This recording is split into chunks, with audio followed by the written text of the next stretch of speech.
Hello everyone. आज हम हमारे स्ट्रेंथ ऑफ मटेरियल के लेक्चर में slopes and deflection in beams के बारे में जानकारी लेंगे। जैसा कि हमने पिछले लेक्चर्स में भी स्लोप्स एंड डिफ्लेक्शन के बारे में पढ़ा था और जाना था, समझा था कि किस प्रकार से हम किसी भी बीम स्ट्रक्चर का अवलोकन करें, किस प्रकार से उसका निरीक्षण करें, किस प्रकार से हम उसका डिज़ाइनिंग करें। डिज़ाइनिंग दरअसल ये एक ऐसा बहुत ही एक सिंपल सा वर्ड है, बट इसकी क्लासिफिकेशन बहुत बड़ी होती है डिज़ाइनिंग की।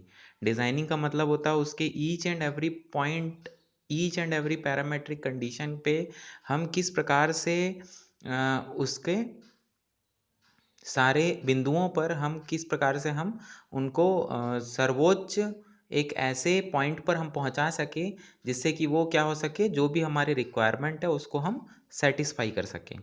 तो डिज़ाइनिंग ऑफ बीम जो होता है, तो इसमें ये स्लोप्स एंड डिफ्लेक्शन का बहुत ही महत्वपूर्ण भूमिका होता है, क्योंकि जब भी हम किसी ब्रिज को या रेल ट्रैक को किसी ब्रिज के माध्यम से जैसे हम बनाते हैं, आपने कभी देखा होगा, तो इस प्रकार से जब भी हम बनाते हैं तो जो ब्रिज जो रहता है उसे हम एज अ बीम हम कंसिडर करते हैं।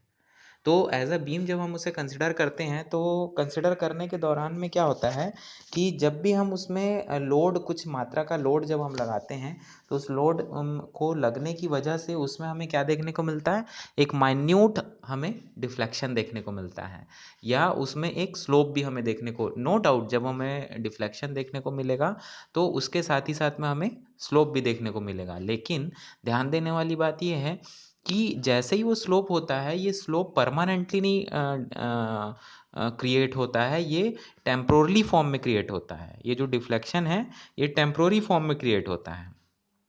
ये जैसे कुछ देर के लिए डिफ्लेक्ट होगा, बट जैसे ही उसके ऊपर से लोड को हम हटाएंगे तो फिर से ये वापस अपने ओरिजिनल शेप साइज में रिटर्न बैक हो जाएगा। तो ये सब जो इसके स्लोप्स या डिफ्लेक्शंस में जो भी हमको चेंजेस दिखते हैं, ये क्या होते हैं, टेम्प्रोरी होते हैं, परमानेंट नहीं होते। क्योंकि अगर परमानेंट अगर होने लग गए तो नो डाउट जो हमारा स्ट्रक्चर है वो बहुत ही जल्दी क्या हो जाएगा, फेल हो जाएगा, ब्रेक हो जाएगा।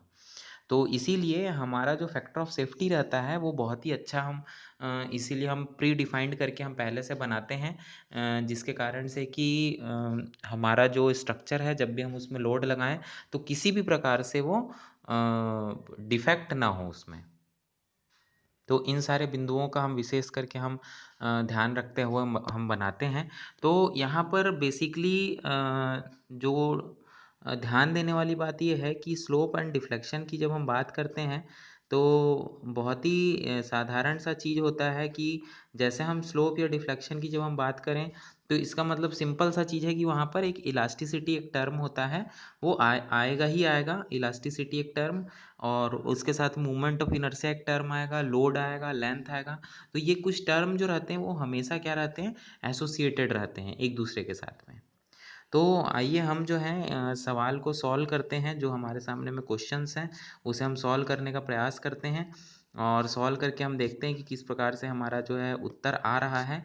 तो बहुत ही सरल तरीके से हम इसे सॉल्व करने का प्रयास करेंगे जिससे कि आपको समझने में किसी भी प्रकार की कोई कठिनाई ना हो।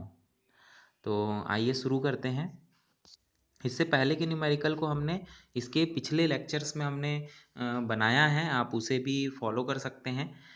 जो हमने पिछले लेक्चर्स में हमने बनाया है, तो यहाँ पर हमने कुछ बेसिक चीज़ों को भी हमने देखा था, उन सब चीज़ों को भी हम फिर से एक बार रिवाइज कर लेते हैं। जैसे कि ये जो यूनिट है slopes and deflection of beam, जो यूनिट है हमारा, इस यूनिट में बेसिकली अगर देखा जाए तो हर अलग अलग कंडीशंस के लिए हमारे पास में फॉर्मूले अवेलेबल हैं। जैसे कि देखिए ये आपके स्क्रीन में भी दिख रहा होगा कि ये कांटिलीवर बीम है, कितने प्रकार के हैं, 5 प्रकार के हैं, और हर प्रकार एक ही है, कांटिलीवर टाइप के ही बीम है, बट उसमें जो लोड लग रहा है वो लोड अलग अलग प्रकार है। जैसे कि एक में मूवमेंट लग रहा है, दूसरे में फ्री एंड पे पॉइंट लोड या कंसंट्रेटेड लोड लग रहा है, तीसरे में यूनिफॉर्मली डिस्ट्रीब्यूटेड लोड लग रहा है, चौथे में ट्रायंगुलर लोड लग रहा है।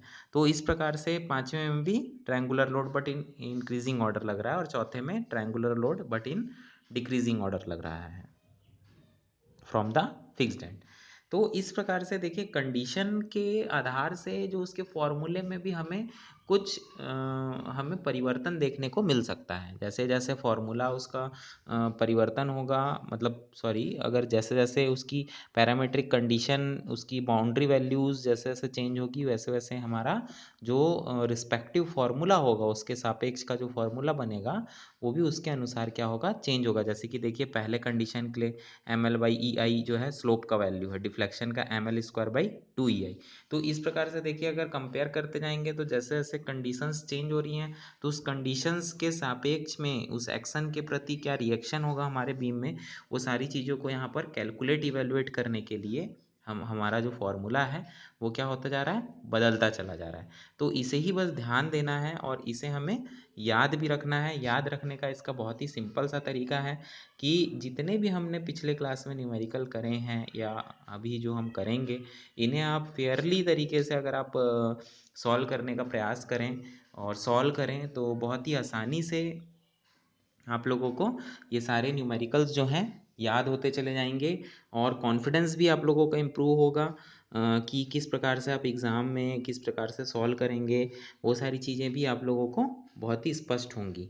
तो इसी प्रकार से देखिए सिंपली सपोर्टेड बीम जैसा कि यहाँ पर दिख रहा है आप लोगों को, इसमें भी देखिए 4 प्रकार के यहाँ पर बीम आपको दिख रहे हैं। हर चार चार बीम में अलग अलग कंडीशन है। जैसे कि पहले में देखिए पॉइंट लोड लगा हुआ है, दूसरे में देखिए यूनिफॉर्मली डिस्ट्रीब्यूटेड लोड है, तीसरे में देखिए अगेन पॉइंट लोड है, बट जो सपोर्ट्स हैं वो क्या है, दोनों फिक्स्ड हैं। जैसे पहले में क्या था, रोलर सपोर्ट था, थर्ड में क्या है, फिक्स्ड सपोर्ट है, चौथे में भी देखिए फिक्स्ड सपोर्ट है और यूनिफॉर्मली डिस्ट्रीब्यूटेड लोड है। तो हर एक एक छोटे से छोटे बिंदु के कारण भी जो फॉर्मूला जो हमारा होता है उसमें हमें परिवर्तन देखने को मिलता है।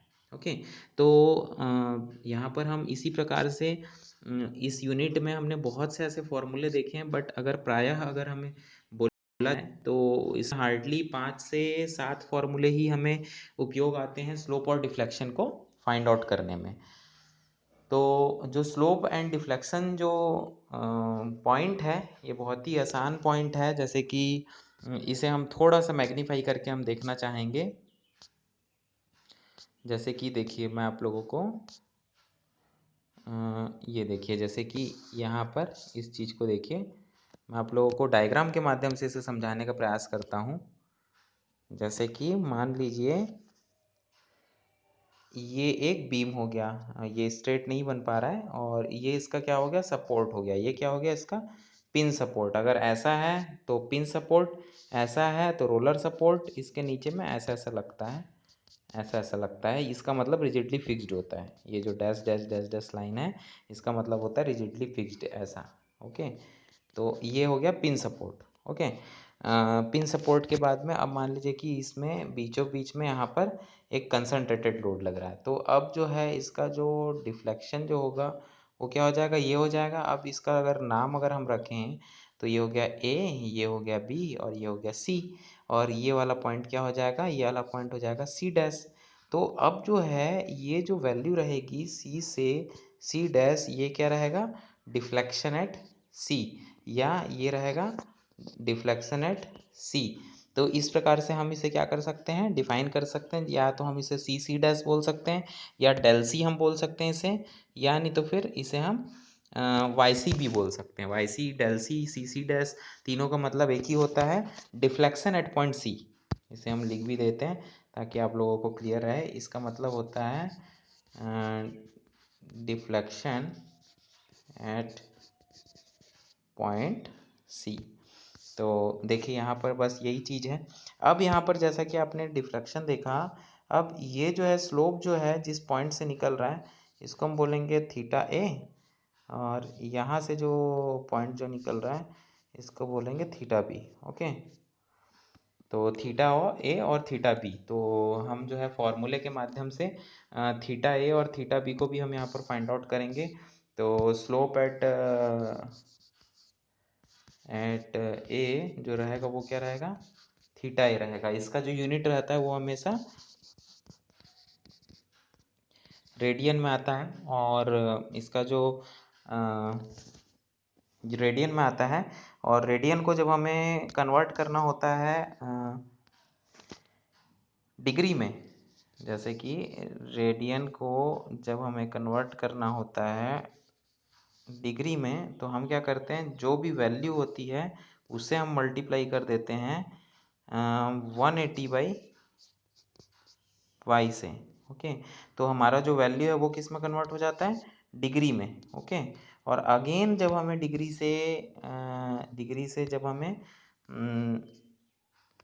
रेडियन में कन्वर्ट करना होगा, तो फिर हम क्या करेंगे, जो भी वैल्यू है इसको हम मल्टीप्लाई करेंगे पाई/180 से हम इसे मल्टीप्लाई कर देंगे। ओके, तो बहुत ही सिंपल तरीके से हम इसे बना सकते हैं, सॉल्व कर सकते हैं। तो आइए अब हम इसे देखते हैं, प्रयास करते हैं किस प्रकार से इसको हम बना सकते हैं, समझ सकते हैं। तो देखते हैं। देखिए, ये जो है पहला है। अब यहाँ पर भी देखिए, कैंटिलीवर बीम में हमें डिफ्लेक्शन देखने को मिल रहा है बी से बी डैश, ये हो गया आपका डिफ्लेक्शन। और यहाँ पर ए में अगर हम एक स्ट्रेट लाइन खींचें इसके स्लोप के सापेक्ष में, तो हमें क्या देखने को मिल सकता है, एक हमें स्लोप देखने को मिल सकता है। उसे हम क्या बोल सकते हैं, उसे हम नाम दे सकते हैं थीटा ए, मतलब स्लोप एट ए पॉइंट। ओके, तो उसके आधार से हम जो है वैल्यू को फाइंड आउट कर सकते हैं। तो इसी प्रकार से जो है हम सारे वैल्यूज़ को हम फाइंड आउट करते हुए चलेंगे। तो आइए अब हम देखते हैं कि किस प्रकार से हमें सारे वैल्यूज़ को फाइंड आउट करना है, किस प्रकार से हमें देखते हुए चलना है। तो देखिए, यहाँ पर अलग अलग कंडीशंस हैं। ये सब कंडीशन को हमने अपने पिछले लेक्चर्स में हमने पढ़ चुका है। देखिए, जैसे मैंने आप लोगों को बताया था, अगर इसी प्रकार से अगर ये एक बीम है और उसके ऊपर में अगर यूनिफॉर्मली डिस्ट्रीब्यूटेड लोड है, तो यूनिफॉर्मली डिस्ट्रीब्यूटेड लोड होने की वजह से जो उसमें डिफ्लेक्शन देखने को मिलेगा, तो वो तो डिफ्लेक्शन हो गया। और जो स्लोप जो बनेगा, देखिए इस प्रकार से बनेगा, थीटा ए और theta B, reaction at A और reaction at B, A B. Okay, तो इस चीज़ को थोड़ा सा ध्यान देते हुए चलना पड़ेगा हमें। और आइए अब हम आगे देखते हैं इसी से संबंधित। देखिए, स्लोप एट सपोर्ट्स जो है, इसका फॉर्मूला है WL³/24 EI, और deflection at centre Y max जो है, डिफ्लेक्शन का फॉर्मूला है 5/384 इंटू WL⁴/EI। ओके, तो ये चीज़ हमें देखने को मिल रहा है। और ये दोनों फार्मूला एक बहुत ही कॉमन किस्म का फार्मूला है। अगर कोई भी सिंपली सपोर्टेड बीम है और उसके ऊपर में अगर यूनिफॉर्मली डिस्ट्रीब्यूटेड लोड है, तो इन्हीं दोनों फार्मूले के माध्यम से हम डिफ्लेक्शन और स्लोप जो है हम फाइंड आउट कर सकते हैं। आइए अब हम अपने क्वेश्चंस के तरफ में हम चलते हैं, जिसको कि हम सॉल्व करेंगे और समझेंगे। उसका जो बेसिक जो कॉन्सेप्ट होता है उसे हम समझते हुए चलेंगे कि किस प्रकार से हमें अपने प्रॉब्लम को सॉल्व करना होता है। तो देखिए, ये सब भी क्वेश्चन को हमने सॉल्व किया है अपने लास्ट लेक्चर्स में, इसे आप देख सकते हैं। और ये भी क्वेश्चन सॉल्व किया हुआ है। तो इसमें देखिए, ये भी एक सिंपली सपोर्टेड बीम है जिसमें कि 3000 किलो न्यूटन का लोड लग रहा है। और from the end of from the point of towards left, the point load is acting at a point from 3.75 meter from the distance of beam 3.75। Okay, तो मतलब बाएं सिरे से 3.75 सेंटीमीटर की दूरी पर एक पॉइंट लोड लग रहा है जिसकी मात्रा है 3000 किलोग्राम। इस प्रकार से हमें इस चीज़ को सॉल्व करना है। तो आइए अब हम जो है इसका आगे थोड़ा सा और देखते हैं। तो ये 7th क्वेश्चन हमें देखना है। 6 क्वेश्चन तक के हमने लास्ट लेक्चर में देख लिया है। और 7th क्वेश्चन को अब देखने से पहले जो फॉर्मूला जो था, वो सारी चीज़ों को हमने एक बार रिवाइज कर लिया है कि किस प्रकार से देखिए फॉर्मूले लगते हैं। WAB × L + B/6EL। तो ये स्लोप सेट सपोर्ट AB हैं, स्लोप सेट सपोर्ट B हैं, थीटा B हैं। WAB × L + A/6EIL। ओके, तो ये सब फॉर्मूले को हम देखेंगे, ध्यान देंगे। आइए अब हम 7th नंबर के क्वेश्चन को सॉल्व करते हैं। तो देखिए, यहाँ पर 7th नंबर का जो क्वेश्चन है, पढ़ते हैं। A cantilever 3 metre long carries a uniformly distributed load over the entire length. Okay, मतलब कि एक कैंटिलीवर बीम है जिसकी लंबाई जो है 3 मीटर है और उसके ऊपर में एक यूडीएल लगा हुआ है, यूनिफॉर्मली डिस्ट्रीब्यूटेड लोड लगा हुआ है उसके पूरे लंबाई में। और लिखा हुआ आगे, if the slope at the free and is 1 degree find the deflection at the free and. Okay, तो यहाँ पर लिखा हुआ है कि अगर स्लोप जो है एक सिरे में 1 डिग्री है तो उसका जो डिफ्लेक्शन है उसको हमें फाइंड आउट करना है फ्री एंड पे। ओके, तो इसे हम सॉल्व कर लेते हैं। सबसे पहले तो हम जो है जैसा कि हमने पहले भी बताया है कि आपको कोई भी किसी भी प्रकार का जब भी न्यूमेरिकल बनाना हो तो उसके 3 बहुत ही सिंपल स्टेप होते हैं। सबसे पहला हम गिवन डेटा लिखते हैं, सेकंड पॉइंट में हम उसका डायग्राम बनाते हैं, जो भी टेक्निकल डायग्राम पॉसिबल है पिक्टोरियल रिप्रेजेंटेशन के लिए, क्वेश्चन की क्लियरिटी को और रिजोल्यूशन को थोड़ा बढ़ाने के लिए। तो हम क्वेश्चन के रिस्पेक्ट में हम डायग्राम बनाएंगे और डायग्राम बनाने के बाद में उसमें हम उसके रिस्पेक्ट में जो भी फॉर्मूला वहाँ पर एप्लीकेबल होने वाला है उस फॉर्मूले को हम वहाँ पर क्या करेंगे, नोट डाउन करेंगे। फॉर्मूले को नोट डाउन करने के बाद में उस फॉर्मूले में जो जो भी वैल्यूज़ को हमें पुट करना है या उस फॉर्मूले को क्रॉस मल्टीप्लाई करके या सब्सटीट्यूट करना है, उस फॉर्मूले को सिंप्लीफाई करना है, तो वो करके हम वैल्यूज़ को पुट करके कैलकुलेटर के माध्यम से सॉल्व करेंगे और आंसर हमारे सामने होगा। लेकिन इस बात का विशेष ध्यान रखना है कि देखिए क्वेश्चंस जो हैं हमारे पास में कैलकुलेटर के माध्यम से बहुत ही शॉर्टकट विधि से, बहुत ही शॉर्टकट मेथड से हम हर क्वेश्चन को बना सकते हैं। लेकिन अगर बहुत ज़्यादा शॉर्टकट मेथड अगर आपका हुआ तो नो डाउट आपका जो एग्ज़ाम में मार्क्स जो हैं वो आपको कम मिल सकते हैं। तो इसीलिए ईच एंड एवरी स्टेप्स को आपको डिस्क्राइब करते हुए चलना है कि आप कब कौन सा कैसा स्टेप कर रहे हैं। तो उसके अनुसार अगर आप करेंगे, एक छोटे से छोटे स्टेप को भी आपको डिफाइन करते हुए चलना है कि क्या चेंजेस आप ला रहे हैं, क्या चेंजेस आप कर रहे हैं। तो उसके अनुसार अगर आप करेंगे तो नो डाउट आपका जो मार्क्स रहेगा वो बहुत ही अच्छा आपको इन्विजिलेटर के द्वारा मिल पाएगा। तो देखिए यहाँ पर एक cantilever 3 metre long carries a uniformly distributed load over the entire length if the slope at the free end is 1 degree find the deflection at the free end. तो यहाँ पर देखिए क्या क्या चीज़ें दी हुई हैं। सबसे पहले देखिए यहाँ पर लेंथ दिया हुआ है, लेंथ जो है 3 मीटर है। यूनिफॉर्मली डिस्ट्रीब्यूटेड लोड डब्लू जो है वो हमें फाइंड आउट करना है, डब्लू न्यूटन पर मीटर। स्लोप जो है, स्लोप की वैल्यू दिया हुआ है थीटा इक्वल्स टू 1 डिग्री और 1 डिग्री इंटू पाई/180 हम करेंगे क्योंकि हमें डिग्री से रेडियन में हमें कन्वर्ट करना है, इसलिए हम पाई/180 करेंगे। और जैसा कि हमने अभी लिखा था अपने वाइट बोर्ड में, उसी तरीके से इसमें हम करेंगे। डिग्री से रेडियन में जब हमें कन्वर्ट करना है तो पाई/180 से हम मल्टीप्लाई करेंगे। और यहाँ पर देखिए डायग्राम है। ओके, तो यहाँ पर इसी प्रकार से अब हम सॉल्व करने के लिए हम थोड़ा सा आगे बढ़ेंगे अब।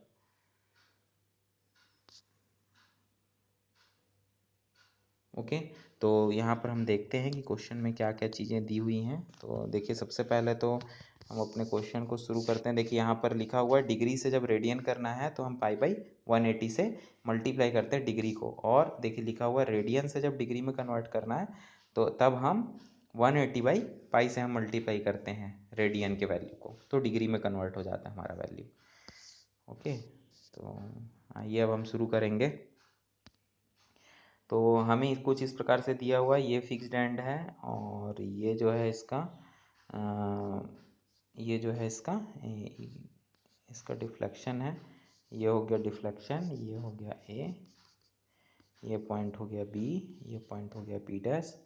और इसी से स्ट्रेट में एक लाइन खींच देंगे, इसको हम बोलेंगे थीटा ए, जिसकी वैल्यू है theta A equals to 1 degree. Okay, तो अब इसके ऊपर में क्या लगा हुआ है, यूडीएल लगा हुआ है, यूनिफॉर्मली डिस्ट्रीब्यूटेड लोड, जिसकी वैल्यू है डब्लू न्यूटन पर मीटर स्क्वायर। ओके, और इसकी जो दूरी है वो दिया हुआ है 3 मीटर हमें दिया हुआ है, इसकी लंबाई किसकी, बीम की, कैंटिलीवर बीम की। अब हमें फाइंड आउट करना है यूडीएल का वैल्यू। तो अब देखिए यहाँ पर डायग्राम तो बहुत ही क्लियर है।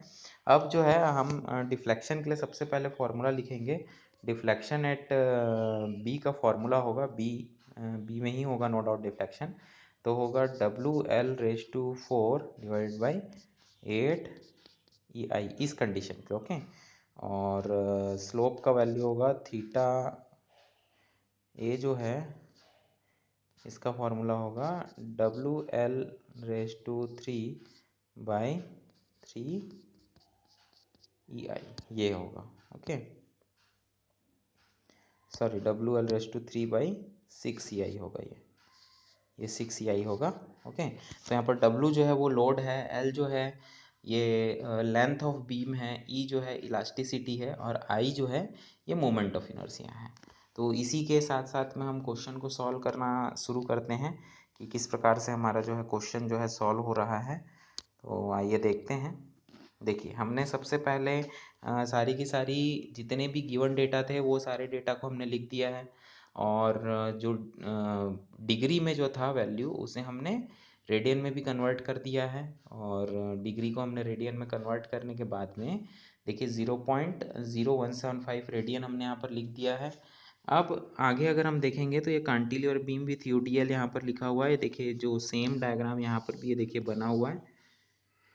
ओके ए बी यहाँ पर देखिए theta equals to 1 degree, theta Y B, cantilever beam लिखा हुआ है, कांटिलीवर बीम विथ यूडीएल। अब देखिए स्लोप का सेम फॉर्मूला है डब्ल्यू एल क्यूब बाई 6 ई आई। अब इसमें जो है हम वैल्यूज़ को यहाँ पर पुट करेंगे और जो जो भी वैल्यूज़ है इसको हम देखना चालू करते हैं। स्लोप का वैल्यू हमारे सामने में है 0.175 और ई आई का वैल्यू हमें क्वेश्चन में ही शायद दिया हुआ है। ई आई का वैल्यू है 257.83 WN metre square. Okay the deflection at free end. तो यहाँ पर भी ई आई का वैल्यू हम पुट कर देंगे। तो ये देखिए बहुत ही सिंपल तरीके से बनाया गया है ये क्वेश्चन को। तो डिफ्लेक्शन जो है ये 0.39, डिफ्लेक्शन एट फ्री एंड जो है वो आ जाएगा 0.392 मीटर, मतलब कि इसे हम सेंटीमीटर में भी लिख सकते हैं 0.39 सेंटीमीटर। ओके तो इसे हम थोड़ा सा देखने का प्रयास करते हैं कि किस प्रकार से सॉल्व हो रहा है। और डब्ल्यू डब्ल्यू को हमें कैंसिल करना होगा दोनों इक्वेशन में। इतनी चीज़ें तो हमें आ रही है समझ में। 0.174। ओके तो यहाँ पर हम देखते हैं। सबसे पहले हमें स्लोप की वैल्यू पता है 0.174 equals to W L raise to 3/6 E I. Okay तो अब देखिए क्या क्या हो सकता है कि अब हम क्या क्या कर सकते हैं। तो ई I equals to W L का वैल्यू है 3 का क्यूब डिवाइडेड बाई 6 है ना।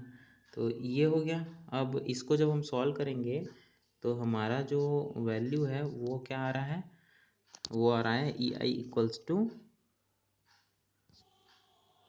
257.83 डब्ल्यू न्यूटन मीटर स्क्वायर इतना आ रहा है। हमने इस प्रकार से जब सॉल्व किया तो अब इसको हम जब आगे बढ़ेंगे तो अब हम क्या करेंगे, अगले अपने फॉर्मूले की ओर बढ़ेंगे। तो अगला जो इसका फॉर्मूला है वो क्या है, W L raise to 4 divided by 8 E I. Okay तो del equals to W L raise to 4 divided by 8 E I. तो यहाँ पर डेल इक्वल्स टू डब्ल्यू जो है ये कैंसिल हो जाएगा और 3/4 हम लिखेंगे 8 इंटू 257.83। तो डेल की जो वैल्यू है वो क्या आ रही है, इसको जब सॉल्व करेंगे तो वो आ रही है 0.039 मीटर। तो 0.039 मीटर ये क्या होगा, डिफ्लेक्शन एट फ्री एंड ये हो जाएगा डिफ्लेक्शन एट फ्री एंड जो है वो हो जाएगा 0.039 मीटर। ओके तो इसी प्रकार से हमें सभी सारे के सारे क्वेश्चंस को सॉल्व करते हुए जाना है। अब हम अगले क्वेश्चन को देखेंगे। तो अगला क्वेश्चन जो है हमारा ये है एक कैंटिलीवर, मतलब कि यहाँ पर ये चीज़ क्लियर हो गया 7th नंबर के क्वेश्चन में कि जो फ्री एंड है उसमें ये जो बी वाई बी जो दिख रहा है वो क्या है 0.039 मीटर है, या 0.39 सेंटीमीटर भी हम बोल सकते हैं, या 3.9 mm भी हम बोल सकते हैं इसे। ओके, तो आइए देखते हैं। Cantilever beam 2.4 metre long is loaded with a uniformly distributed load of 100 kilogram per meter over half of its length from the fixed end. Determine the slope and deflection at free end. Take I equals to 8000 centimeter raised to 4 and E equals to 2 into 10 raised to power 6 kilogram पर centimetre square. Okay, तो यहाँ पर देखिए solution में अब हम देखेंगे तो सबसे पहले देखिए हमें गिवन डेटा लिखना होगा। तो यहाँ पर दिया हुआ है, लोड दिया हुआ है 100 किलोग्राम पर मीटर, और लेंथ दिया हुआ है 2.4 मीटर, और हमें ई का वैल्यू दिया हुआ है 2 इंटू 10⁻6 किलोग्राम पर सेंटीमीटर स्क्वायर। आई का वैल्यू दिया हुआ है 8000। तो इस प्रकार से हमें दिया हुआ है। और क्या दिया हुआ है, देखिए इस फिगर को थोड़ा ध्यान से आप देखेंगे कि एक कैंटिलीवर बीम है जिसके आधे हिस्से में ही हमारा यूनिफॉर्मली डिस्ट्रीब्यूटेड लोड है 100 किलोग्राम पर मीटर का, मतलब कि 2.4 मीटर का बीम है। तो 1.2 मीटर जो है लोडेड है और 1.2 मीटर जो है फ्री है।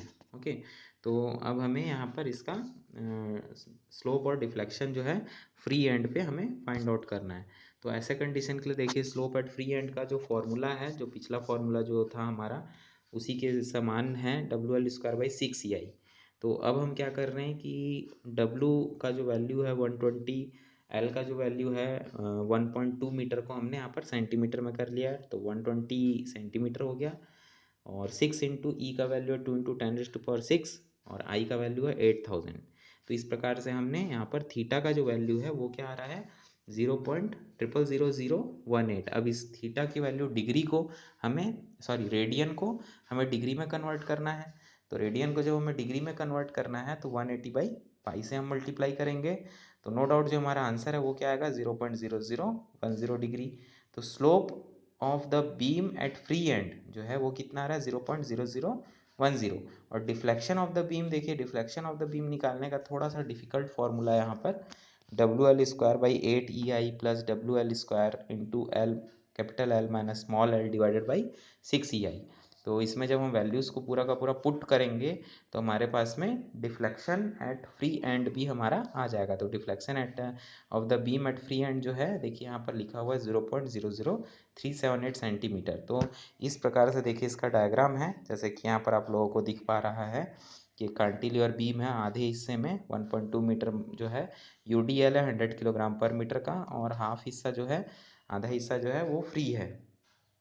अब इसका जो ए और बी, जो बी जो है फ्री एंड है, तो फ्री एंड में हमें डिफ्लेक्शन और स्लोप की वैल्यू हमें फाइंड आउट करनी है। तो देखिए डिफ्लेक्शन की वैल्यू है YB इक्वल्स टू 0.00378 सेंटीमीटर आ गया, और स्लोप की जो वैल्यू है वो है थीटा इक्वल्स टू 0.0010 डिग्री आ गया यहाँ पर। किसके माध्यम से, हमारे पास में फॉर्मूला के माध्यम से ये दोनों वैल्यूज़ जो हैं वो आ गई हैं। तो यहाँ पर देखिए जो फॉर्मूले के माध्यम से जो हमारे सामने में डिफ्लेक्शन का स्लोप का जो फॉर्मूला है वो है WL²/6EI। तो उस फॉर्मूले को हम यहाँ पर देखते हैं। तो देखते हैं WL, देखिए तो डिफ्लेक्शन एट फ्री एंड का है WL²/6EI। ये इस प्रकार से है बीम, इसकी जो टोटल लंबाई है वो है 2.4 मीटर और हाफ की लंबाई है 1.2 मीटर। ओके, आधे हिस्से में क्या है 100 किलोग्राम पर मीटर का UDL लगा हुआ है। ओके, अब इसमें एक डिफ्लेक्शन हमें दिख रहा है, ये पॉइंट का नाम A, ये पॉइंट का नाम B, और ये हो गया B डैश, ये हो गया स्लोप थीटा A, और ये हो गया B डैश। ओके, तो हमें यहाँ पर B डैश या डेल B या YB हमें फाइंड आउट करना है। तीनों का मतलब एक ही है, ये हमें सबसे पहले फाइंड आउट करना है, और हमें क्या करना है थीटा एट B भी हमें फाइंड आउट करना है। तो यहाँ पर देखिए ये जो स्लोप का जो फॉर्मूला है देखिए यहाँ पर जो स्लोप का फॉर्मूला WL² / 6EI हो गया है। अब यहाँ पर अगर हम इसको फॉर्मूले की अगर हम डिफ्लेक्शन के फॉर्मूले की अगर हम बात करें तो वो है WL³ / 8EI plus WL plus WL² / 6EI L। तो इसमें इस फॉर्मूले में जब हम पूरे के पूरे वैल्यूज़ को जब हम पुट करेंगे तो हमारा जो है हमारा आंसर हमारे सामने आ जाएगा कैलकुलेटर के माध्यम से। तो बस वही सिंपल सा चीज़ है।